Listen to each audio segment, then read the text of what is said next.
Hello everyone. आज हम बात करते हैं, ये हमारा एनपीओ का सेशन 9 और काफ़ी आगे आ चुके हैं हम और ऑलमोस्ट हमारा एनपीओ जो है कंप्लीट हो चुका है। अगर आपने सेशन 1 से सेशन 8 तक सारी वीडियोस देखी हैं तो ऑलमोस्ट हर टॉपिक को हमने टच कर लिया है। बस हाँ, फंड बेस्ड अकाउंटिंग को इस सेशन में जो है हम थोड़ा सा डिटेल में शुरू करके ख़त्म करने की कोशिश करेंगे कंसेप्ट लेवल पे। तो चलिए हम स्टार्ट करते हैं। ओके, तो फंड बेस्ड अकाउंटिंग की हम बात स्टार्ट करेंगे, लेकिन उससे पहले मैं शॉर्ट में आपको ये बता देता हूँ कि एनपीओ में बैलेंस शीट जो होती है वो, क्योंकि फंड बेस्ड अकाउंटिंग में बैलेंस शीट का रोल होता है ना कि इनकम एक्सपेंडिचर अकाउंट का, तो इसलिए आपको बैलेंस शीट के बारे में पता होना चाहिए सबसे पहले एनपीओ का। तो एनपीओ की बैलेंस शीट बिल्कुल जैसे किसी और बिजनेस की बैलेंस शीट होती है बिल्कुल वैसे ही होती है, यानी कि आपको क्लोजिंग जो बैलेंसेज होते हैं असेट्स के वो आपको असेट साइड नोट करने होते हैं, जो भी क्लोजिंग बैलेंस है आपकी आउटसाइड लाइबिलिटीज़ के वो आपको नोट करने होते हैं। और बस यहाँ पे फ़र्क ये होता है कि आपको बैलेंसिंग फिगर मिलती है टोटल असेट्स को टोटल आउटसाइड लाइबिलिटीज़ माइनस करके, और उस बैलेंसिंग फिगर को हम बोलते हैं कैपिटल, नहीं उसको हम बोलते हैं कैपिटल फंड।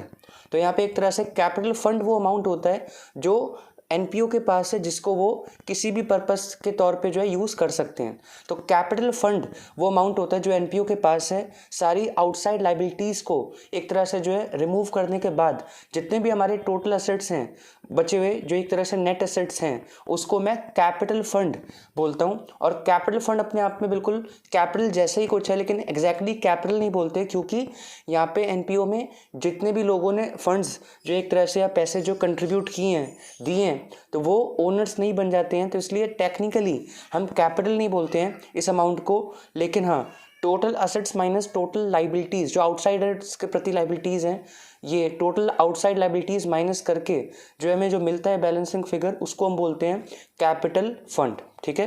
तो ये वो अमाउंट होता है जो एनपीओ अपने जिस पर्पस के लिए एनपीओ जो है सेटअप हुआ है उस पर्पस के लिए जो है फ्रीली यूज़ कर सकता है और कोई दिक्कत नहीं है। और ये बेसिकली वो पैसा है जो एनपीओ के पास बचा है, सारी चीज़ें जो आउटसाइडर्स की बनती है पेमेंट्स एक तरह से वो डिडक्ट करने के बाद असेट्स में से। ओके नाउ, तो बेसिकली यही इंपॉर्टेंट बात थी जो मुझे लग रहा है कि आपको बतानी थी मुझे बैलेंस शीट से रिलेटेड, कि बस कैपिटल फंड आ जाता है बैलेंसिंग फिगर के तौर पे, क्योंकि एनपीओ में जितने भी कंट्रीब्यूटरीज होते हैं जिन्होंने यानी कि पैसे कंट्रीब्यूट किए हैं, पे किए हैं किसी भी नाम से, लेकिन वो लोग ओनर्स नहीं बन जाते एनपीओ के। ये मैंने आपको पहली क्लास में भी बताया था, पहले सेशन में, तो इसलिए इसका कुछ नाम डिफरेंट रखना था तो हमने कैपिटल फंड रख दिया। ठीक है, ओके। अब हम बात करते हैं फंड बेस्ड अकाउंटिंग की। बहुत ही इंटरेस्टिंग टॉपिक है और मैं कोशिश करूंगा कि बिल्कुल टू द पॉइंट रहूं और जल्द से जल्द इस वीडियो में हम जो है ये फंड बेस्ड अकाउंटिंग का जो बड़ा हॉट टॉपिक है, जो कि मतलब ज़रूर आता है आपके एग्जाम में 3 to 4 मार्क्स का इससे क्वेश्चन, तो वो आपको जो है समझ आ जाए आराम से बिना कोई कॉम्प्लेक्सिटी के। ओके, तो फंड बेस्ड अकाउंटिंग का मतलब होता है, पहली बात तो फंड का मतलब क्या होता है। फंड का मतलब होता है वो अमाउंट जो एनपीओ ने किसी खास पर्पस के लिए सेट असाइड कर दिया है, यानी कि उसको वो उसी खास पर्पस के लिए यूज़ करेगी। तो ये एक तौर पे जो है उसको ये जो सेट असाइड कर दिया हमने कैपिटल फंड में से कुछ पैसा साइड करके निकाल के मैंने उसको एक नाम दे दिया है और डैश फंड। और डैश फंड मतलब डैश में हम भर देंगे वो पर्पस जिस पर्पस के लिए हमने जो है पैसा सेट असाइड किया है, या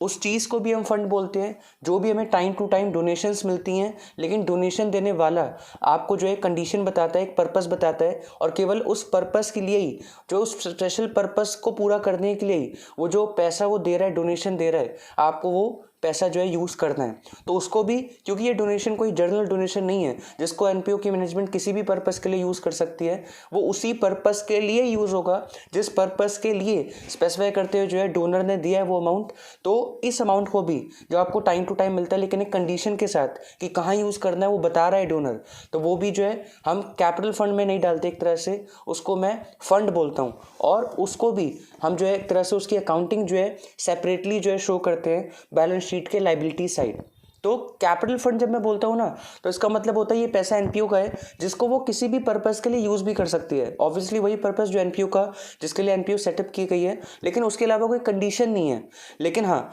उसके अलावा जो फंड्स होते हैं, तो फंड्स का मतलब यही होता है कि या तो कैपिटल फंड में से कोई अमाउंट हमने सेट असाइड कर दिया किसी खास पर्पस के लिए, और फिर उसके रिलेटेड खर्चे और उससे रिलेटेड इनकम्स मैं उस फंड के नाम से अलग से प्लस माइनस करते हुए जो है शो करूँगा, और या फिर टाइम टू टाइम जो भी हमें डोनेशंस मिल रहे हैं स्पेसिफिक पर्पस से रिलेटेड, तो उसको भी हम जो है फंड बोलते हैं। और उसकी अकाउंटिंग भी मैं जो है अलग से करूँगा, कैपिटल फंड के साथ मिक्सअप नहीं करूँगा। उस फंड का नाम से मैं उसकी एक सेपरेट जो है हेडिंग डाल के उसकी अकाउंटिंग वहाँ पे शो करूँगा। जितने भी यानी कि एक्सपेंसेस हैं, यानी कि जिस भी कामों के लिए वो पैसा जो वो फंड है वो यूज़ हो रहा है, तो वो एक्सपेंसेस हैं, तो उतने अमाउंट से मैं फंड को कम करता चला जाऊँगा। और अगर फंड को यूज़ करके कोई मेरे को इनकम हो रही है किसी वजह से, तो वो मैं उस फंड को उतने अमाउंट से बढ़ाता चला जाऊँगा। और फिर मेरा इस तरह से प्लस माइनस करके हर साल के अंत में क्लोजिंग बैलेंस आ जाएगा उस फंड का। तो यानी कि मैं ये कहना चाह रहा हूँ कि फंड की अकाउंटिंग जो है वो आप शो करते हो सेपरेटली कहाँ पे,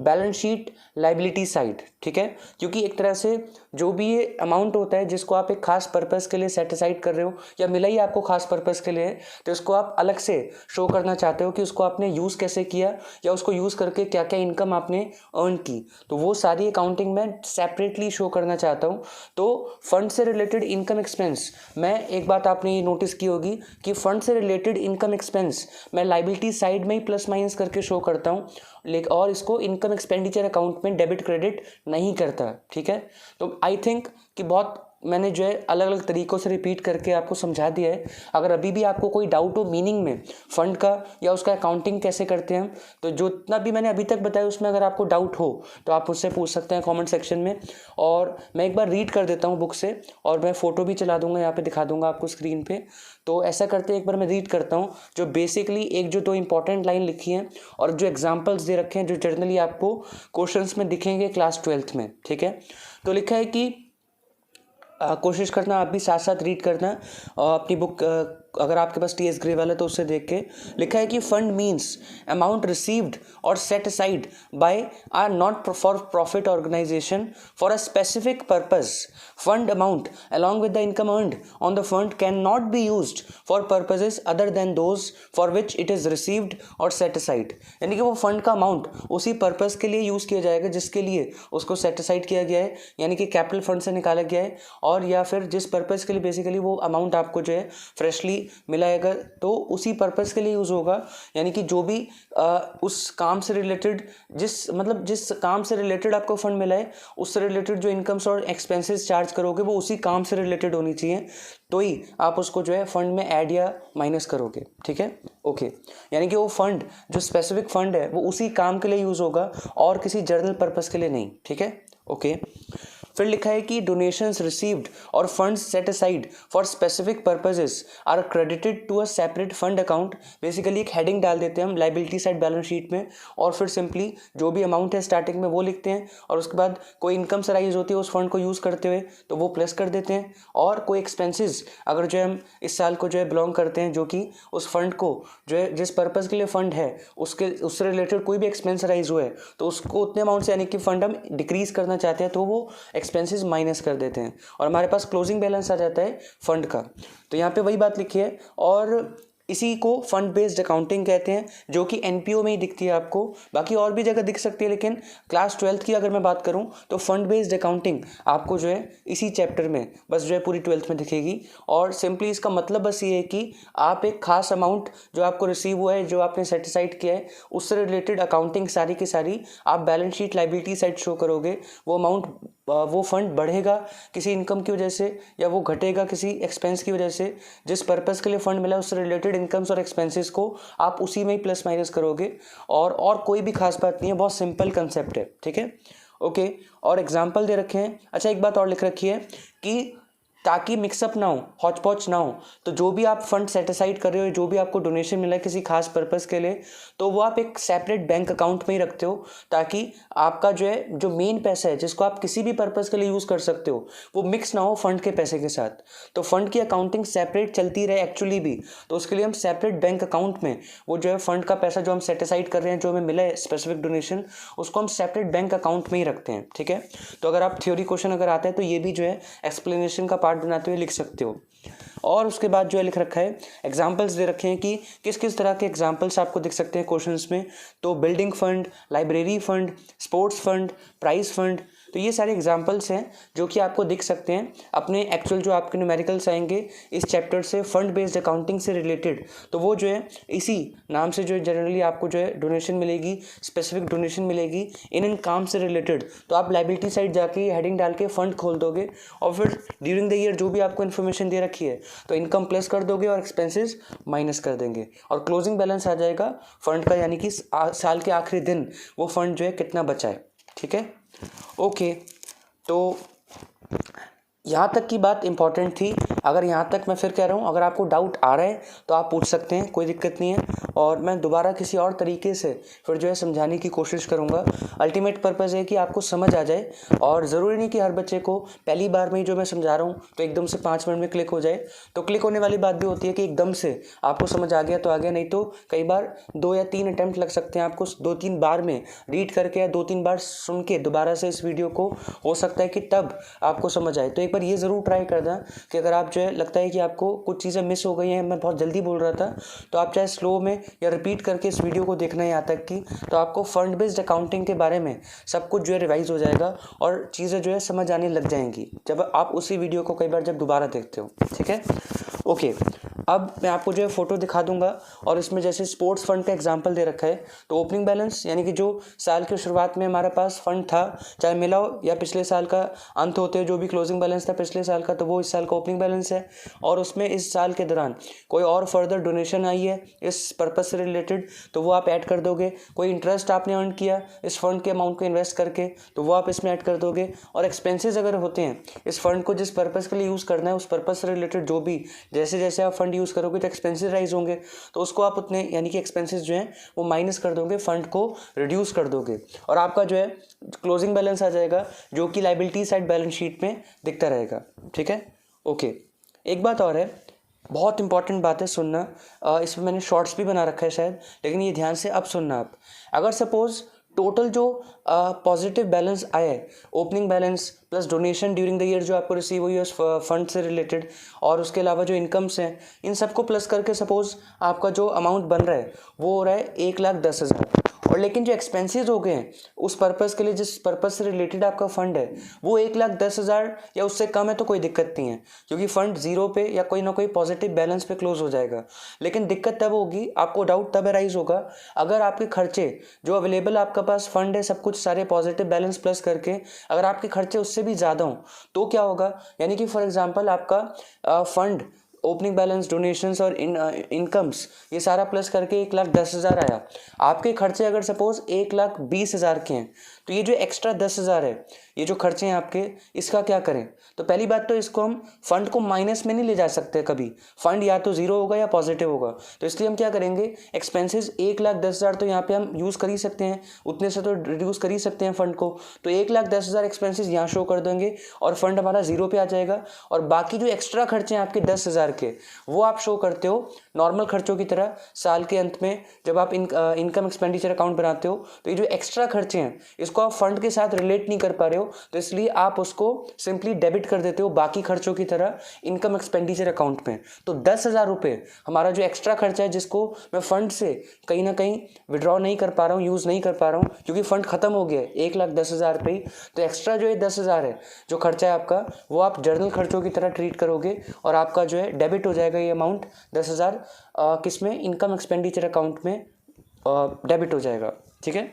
तो ये बड़ी इंपॉर्टेंट बात थी। और इसमें क्योंकि कई बार आप कंफ्यूज हो सकते हो या जानबूझ के क्वेश्चन इस तरह का ही बनता है कई बार, लास्ट मोमेंट पे आप कंफ्यूज हो सकते हो क्योंकि वो यही चेक करना चाहते हैं कि अगर खर्चे ज़्यादा हैं अवेलेबल फंड से तो आप क्या करोगे। तो मैंने आपको बता दिया क्या करना है, बड़ा सिंपल है और बस यही ट्विस्ट था, बाकी कोई और ट्विस्ट नहीं है, बिल्कुल सिंपल अकाउंटिंग है। ठीक है, नाउ लास्ट बात है कि accounting of asset created out of specific fund. तो बहुत सिंपल सी बात है, अगर आपका जो फंड आपके पास है वो आप किसी असेट को जो है कहीं ना कहीं खरीद रहे हैं या बनाने के लिए यूज़ कर रहे हो, तो ये आपके नॉर्मल खर्चे तो है नहीं, रेवेन्यू एक्सपेंडिचर तो है नहीं, तो आप क्या करते हो, फंड को रिड्यूस करते हो लेकिन ट्रांसफ़र कर देते हो कैपिटल फंड में। तो यानी कि आप केवल ये नहीं होता कि मतलब सपोज आपके पास बिल्डिंग फंड है तो आपको ये पैसे मिले हैं बिल्डिंग बनाने के लिए, तो आपका सपोज 4 लाख यूज़ हो गया, क्योंकि 4 लाख जो है यूज़ कर लिया आपने इस साल बिल्डिंग प्रिपेयर करने में, तो 4 लाख तक की वैल्यू यूज़ कर लिया आपने, 4 लाख तक की वैल्यू की आपकी बिल्डिंग प्रिपेयर हो गई। तो आपको करना बस ये है कि यहाँ पे आपको फंड जो 10 लाख है सपोज आपका स्टार्टिंग में, और डोनेशन कोई ड्यूरिंग द ईयर नहीं है और कुछ नहीं है इनकम, तो आप 4 लाख जो है वो सिंपली एक्सपेंस के तौर पे नहीं, सिंपली आप ट्रांसफ़र कर दोगे ये अमाउंट कैपिटल फंड में। क्योंकि एक्सपेंस के तौर पे हम तब शो करते हैं जब पूरा बेनिफिट आपको जो है सिंपली मिल गया है और आपने जो है सिर्फ फंड का अमाउंट कम कर दिया है कि अवेलेबल फंड अब कम हो गया हमारा। लेकिन अगर आपने फंड को यूज़ करा है इस तरह से कि आपने एक असेट क्रिएट कर दिया है, तो आप सिंपली जितनी वैल्यू का असेट क्रिएट हो गया है उतने अमाउंट से आप जो है क्या करोगे, अपने फंड को रिड्यूस कर दोगे, लेकिन इसको हम जो है ट्रांसफ़र कर देंगे बेसिकली कैपिटल फंड में। तो यानी कि फॉर एग्जांपल आपके 10,000 का फंड अवेलेबल था और इसमें से 4 लाख की आपने जो है, ये बिल्डिंग फंड था, जनरली आपको ये एग्जांपल दिखेगा बिल्डिंग फंड, तो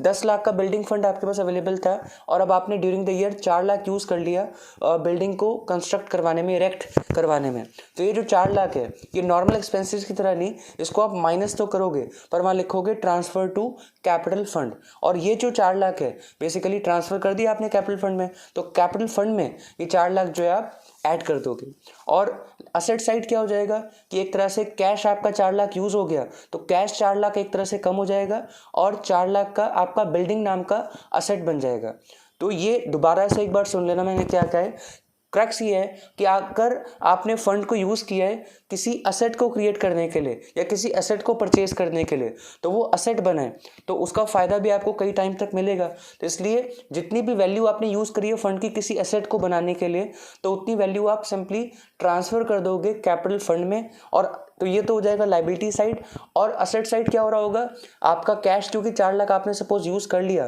तो 4 लाख कैश कम हो जाएगा और ये 4 लाख दूसरे असेट में कन्वर्ट हो जाएगा, यानी कि एक बिल्डिंग नाम से आपका जो है 4 लाख का असेट क्रिएट हो जाएगा। ठीक है,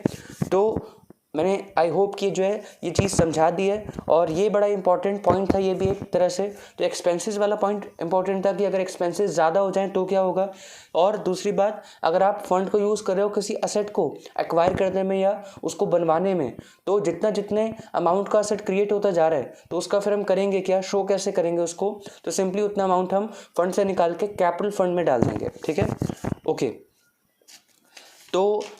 ऐसा करते हैं कि इस वीडियो में इतना ही रखते हैं, और आई होप कि आपको फंड बेस्ड अकाउंटिंग का बेसिक कंसेप्ट पता लग गया होगा, बैलेंस शीट का बेसिक कंसेप्ट एनपीओ के केस में पता लग गया होगा। और इसमें मैं अभी जो है अगली वीडियो में कवर करूंगा कि इसमें ना आपकी बुकिश लैंग्वेज है लेकिन अलग अलग तरह के फंड्स बता रखे हैं, जैसे government grant, endowment fund, annuity fund, loan fund, fixed assets fund, prize fund. तो ये सारे कुछ एग्जांपल्स हैं, थ्योरेटिकल टॉपिक है, तो मैं इसको अभी नहीं करा रहा, थोड़ी सी नहीं तो बोरिंग हो जाएगी ये वीडियो। और कहीं ना कहीं जो हमारा एक अच्छा यहाँ तक वीडियो बनी है कंसेप्ट लेवल की, तो वो कहीं ना कहीं डाइल्यूट हो जाएगी एक थियोरेटिकल बुकिश टॉपिक से। तो इसलिए अगली वीडियो हम जो है डिवोट करते हैं, या अगली वीडियो में न्यूमेरिकल्स करा के ये जो टॉपिक है एक तरह से टाइप्स ऑफ फंड है जो गवर्नमेंट ग्रांट और एंडोमेंट फंड वगैरह, ये मैं कहीं ना कहीं कवर करा दूंगा। और आपको जो है टाइटल में पता लग जाएगा, मैं टाइटल डाल दूंगा टाइप्स ऑफ फंड या टाइप्स ऑफ रिस्ट्रिक्टेड फंड, तो ये करके मैं टाइटल डाल दूंगा उस वीडियो में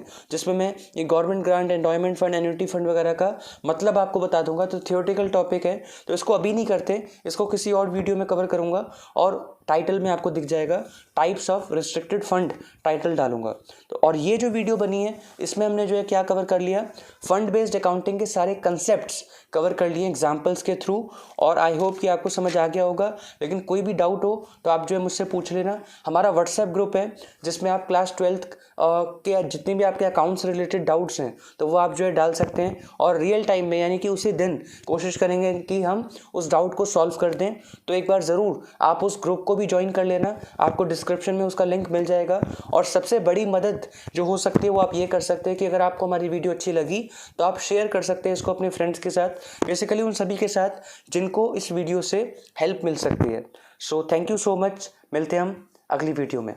थैंक यू।